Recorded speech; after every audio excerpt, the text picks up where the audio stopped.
Hey everybody, Josh Sigurdson, World Alternative Media here, and we are joined by our good friend here, Wham, Dan Dix of Press for Truth, and we are getting ready for Bilderberg 2018. Now, full disclosure, I'm not showing up, mostly because of, that saying, too many chefs in the kitchen.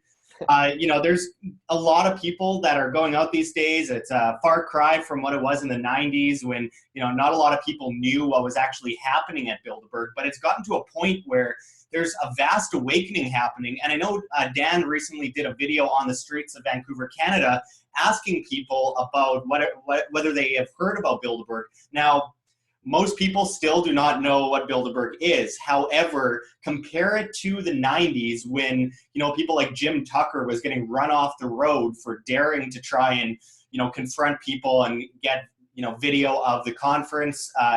Things have gone a long way thanks to the internet. But anyway, Bilderberg starts June 7th to 10th in Turin, Italy.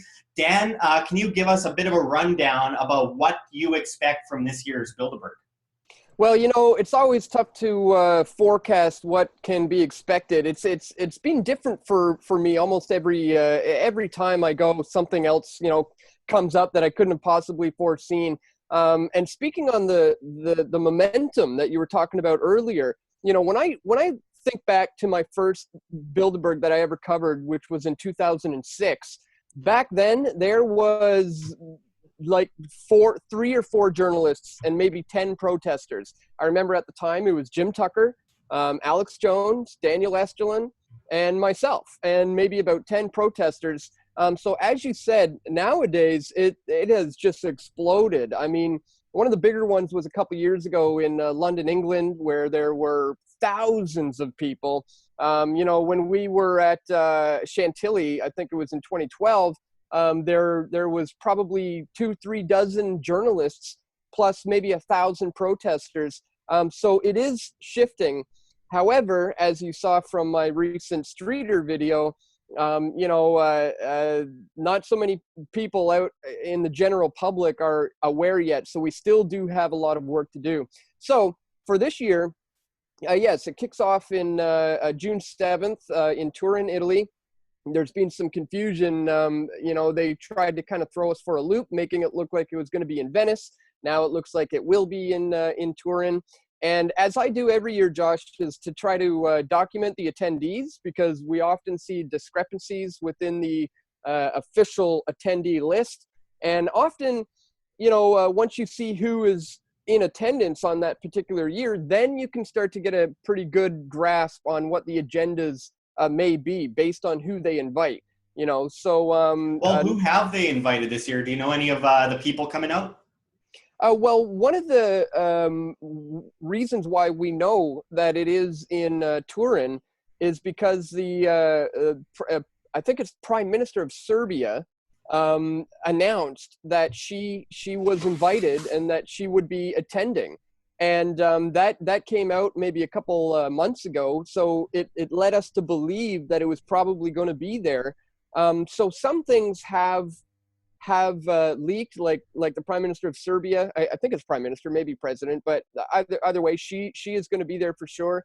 And you're going to have your normal who's who. I have noticed though, the steering committee has grown by quite a large amount. There are a lot of new people on the steering committee, and so we're going to see some new faces, I think, this year that we've never seen before. But you got your the usual suspects, guys like Peter Thiel, is going to be there. I don't think Henry Kissinger is going to be there this time because of health issues. The guy's really getting up there in age. Knowing Henry Kissinger's past, it's amazing he's made it as long as he has. I mean, he was known for drinking and partying heavily in the 1960s and picking up random women, which really pissed off Nixon. But, I'm just trying to, I'm thinking, like, is the Prime Minister or President of Serbia going to be talking about Liberland, which of course borders Serbia and Croatia? And at the same time, I'm just trying to picture if it were in Venice, people on gondolas, bullhorning the place. But, one of the issues I find really important about this is that there is so little transparency. I forget which government it was. I believe it was a Minister of Transparency I went to a meeting. I went to a Bilderberg meeting a few years ago, and the irony is insane. But a few years back, of course, I confronted Lord Conrad Black, who was on the steering committee from 1981 until the 2000s somewhere. And, he told me an exactly different thing than David Frum had told me a year earlier about what happened there. And then all these leaked documents came out, I believe it was a year and a half ago or so, that showed that he was lying. And it just gets to that point where it's like, if there isn't anything to hide, why are you guys lying about it? So my question to you, Dan, is why do you think it's so important to cover this issue? Do you think that they are talking about important things, or have those days gone and passed because of the exposure of Bilderberg?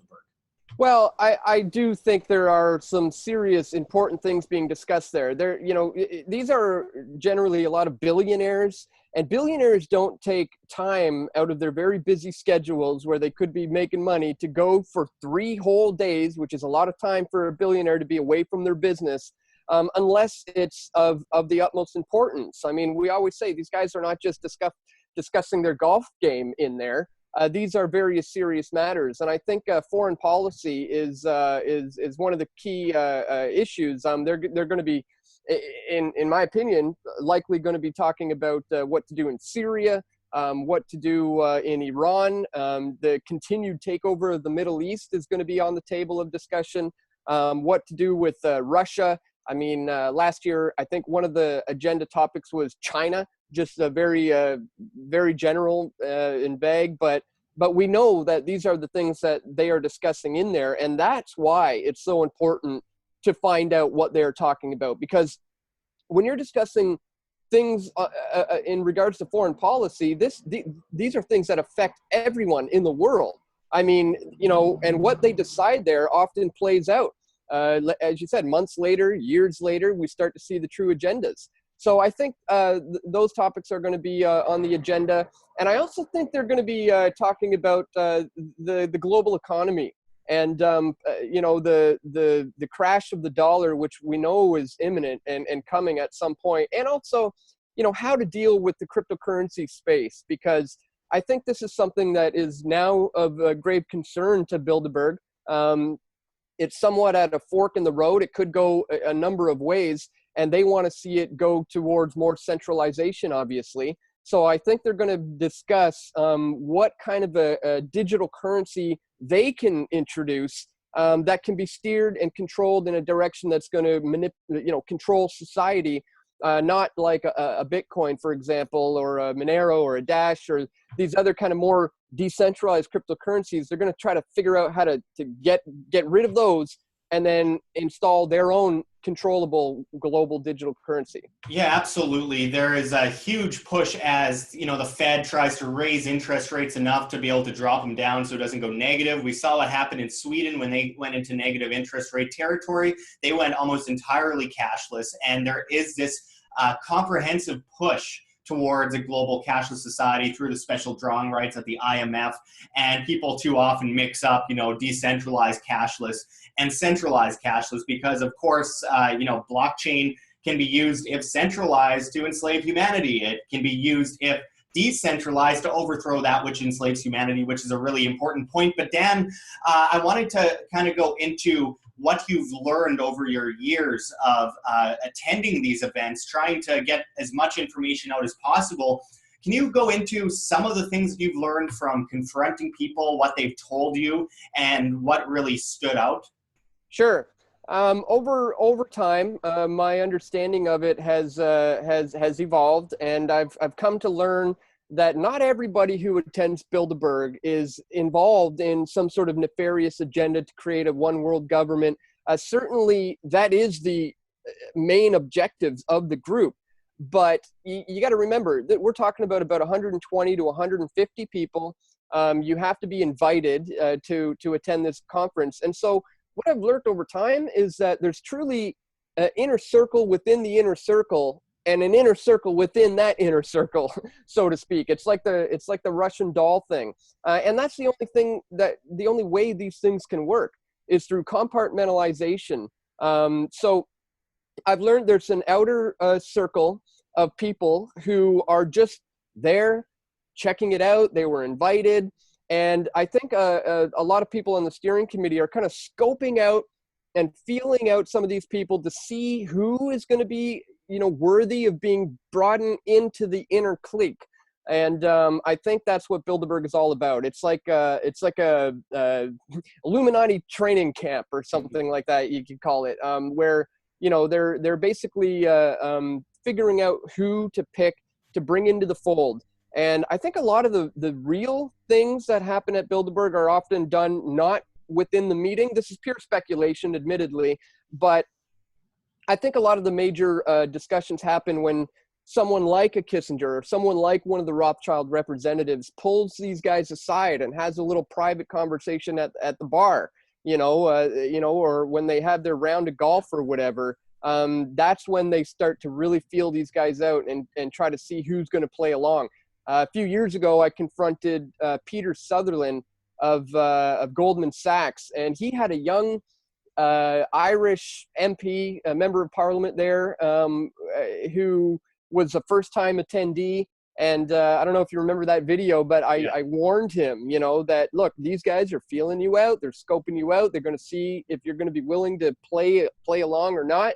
And so that's been my understanding over time. I used to think it was this big, grand conspiracy where everyone there is setting up this one world government idea, but I don't see it like that anymore. Over time, I've come to understand that there truly is an inner circle within the inner circle. Yeah, absolutely. I've heard you say before, as you just mentioned, most of the important conversations likely happen over drinks at the bar with these big guys. And I mean, I know Luke Rudkowski last year interviewed a really young guy who was at Bilderberg over at some restaurant or something. And I mean, the guy seemed rather innocent. He didn't know exactly what was happening himself. But, it's important to point out that the excuses are really, really lame that we hear from a lot of these guys, including when I confronted David from Bush's speechwriter in 2013. He said, well, it's boring, so why show anyone? Do you watch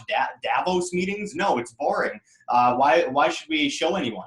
Well, if it's boring, it doesn't excuse the fact that it's not transparent at all and no one's seeing what's going on. That's a lame excuse. And, I remember, I think it was Peter Thiel, the so-called libertarian, saying that people trying to find answers to what's happening in Bilderberg are quote unquote like Stasi police or something like that. I think he said that to you, Dan. But going forward, I wanted to ask you a bit about your favorite confrontation that you've done over the years, because like you mentioned, you've been doing this for over 10 years now. And I mean, the videos go back to, predating good cameras, apparently. I've looked at some of your first videos on it and you could hardly make out a person's face. And I mean, you've been doing this for a long time. So can you go into what your favorite confrontation was and why?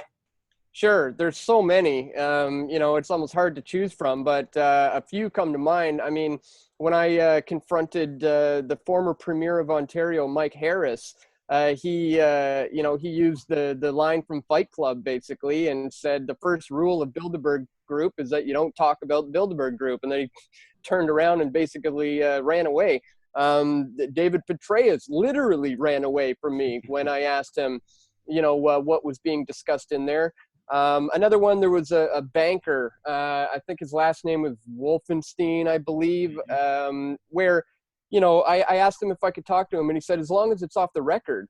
And he said, I can see that you're filming with your phone there. And I said, and I showed him, and I said, no, look, recording, not recording, recording, not recording. So I'm not recording now. And he's like, okay. And then I secretly hit it again and walked and had this, very open, candid conversation with him because he didn't know the cameras were rolling.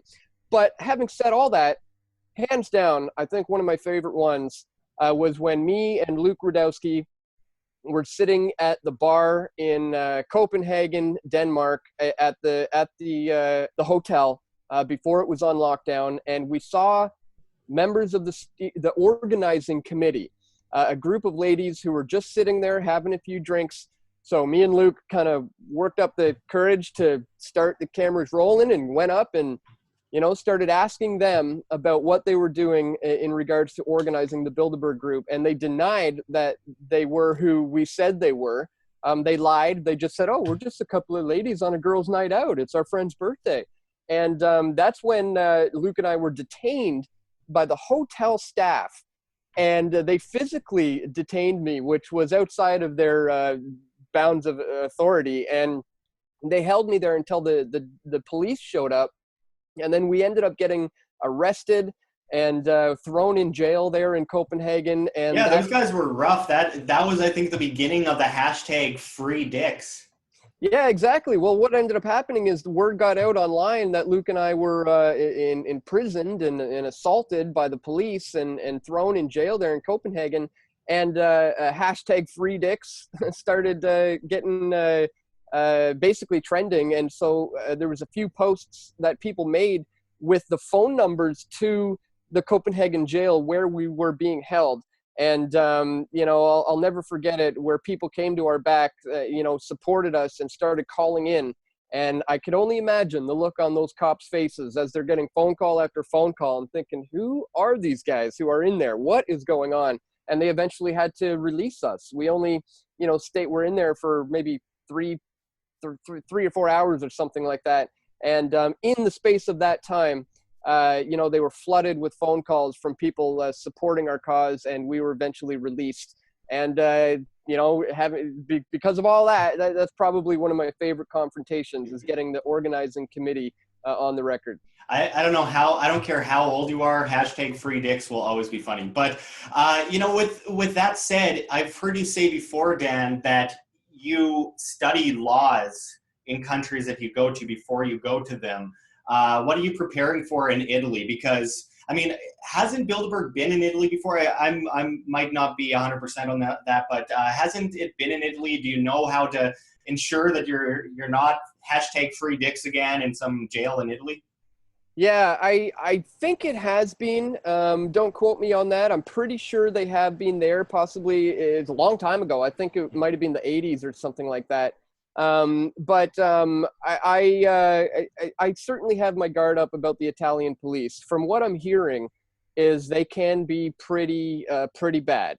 And if it's anything like Germany was, where I was detained at one point 8 times within the period of a 24-hour period, where they literally told me that they've been instructed to stop me every single time they see my face. It's like they were briefed in the morning, watch out for this Dan Dix guy. And every time they saw me, they stopped me and asked me for my identification. So I'm kind of becoming a known figure at these events now. So we'll see what it's going to be like in terms of police, the police this year. Last year, it's like they switched up their game and tried to do this good cop, bad cop thing, where me and Luke and Jeff were sitting at the bar, and the head of security came up and introduced himself to us and said, I know who you guys are.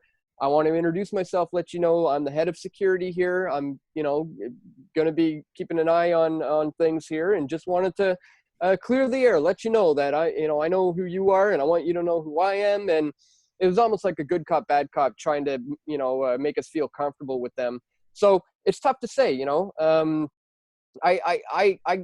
I almost got sued by the police in Germany for showing their faces in a video. So if it's anything like Germany, it could be pretty bad. And from what I'm hearing, the Italian police are not very pleasant to deal with. Yeah, considering Germany, it was a telltale sign that East Germany is alive and well. Dan, I wanted to finish this off by going into the late, great Jim Tucker and how much he influenced what you're doing today, what Luke is, what everyone else that covers Bilderberg is doing today, and how he really paved the way for this kind of media exposure. Can you go into that?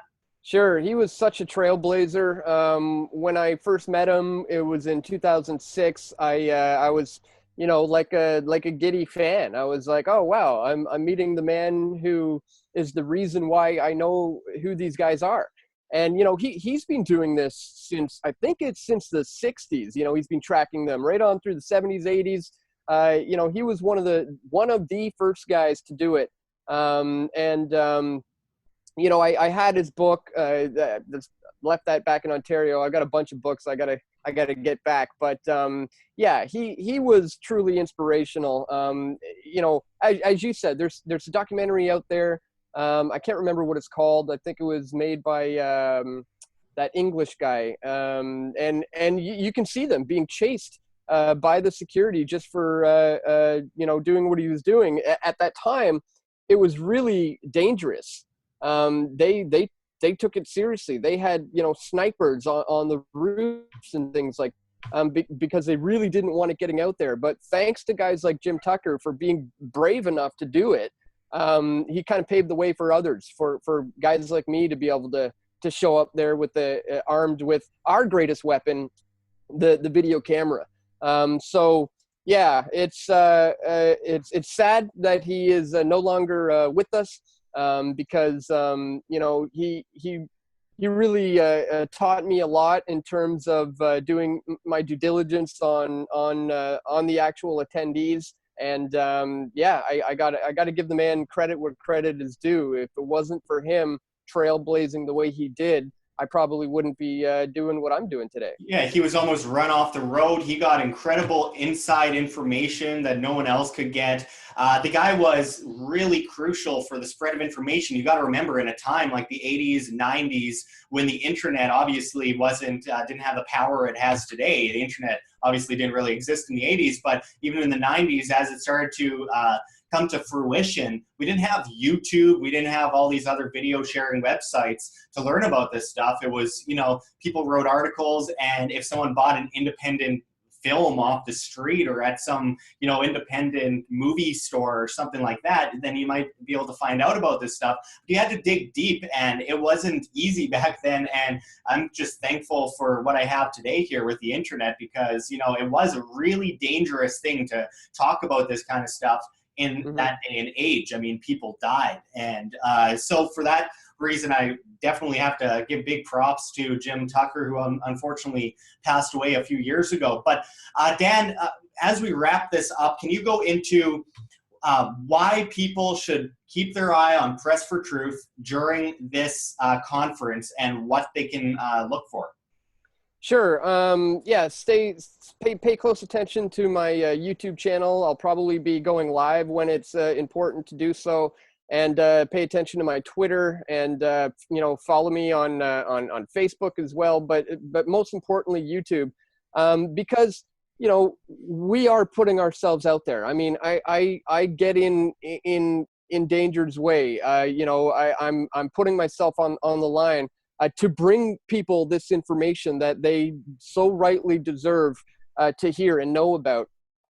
So if you want to, you know, support the guys who are actually, you know, going there and doing the work of exposing one of the most secretive, powerful, and influential organizations that there are today, yeah, follow my work, because I'm going to be on the ground. So I'm going to be asking the tough questions. And as we said, we never know who we're going to run into. We don't know what kind of candid conversations we may get on the record. So it could turn out to be a game changer, and that's why I continue to go every single year. So I just want to encourage people, subscribe to my YouTube channel, Weaving Spider, or if you just type in Press for Truth, you'll find it. And you know, I'll likely, you know, I don't want to give too much away. I'm sure they're paying attention to this video right now. But I'm going there very early. Let's just say that I leave actually on Thursday. So in just a couple of days, I'm out of here.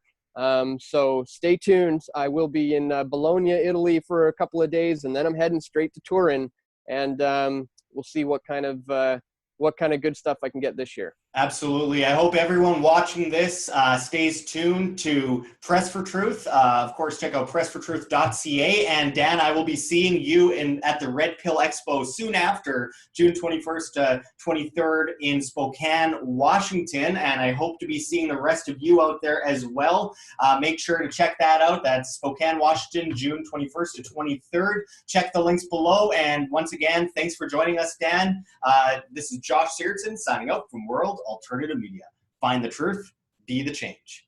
Like what you see here, Wham? Don't forget to check the links below. GoFundMe, Patreon. We can't do it without you. Any donation is very much appreciated, especially as we are so overwhelmingly demonetized and censored by YouTube as the ADL comes in and flags all of our content as hate speech. Also, check our Bitcoin address in the description as well as on the screen for you to scan if you please. And also find us at steemit.com at Josh Sigurdson, the future of social media, where you get paid in the upvote of your post in Steem, the cryptocurrency. And also find us at the Red Pill Expo, which we have a reference link for below in the description and the comments as well. Hosted by G. Edward Griffin, amazing speakers coming out to speak this year. Don't miss it. It's in Spokane, Washington, June 21st to 23rd. We hope to see you there. But until next time, this is Josh Sigurdson signing out from World Alternative Media. Find the truth, be the change.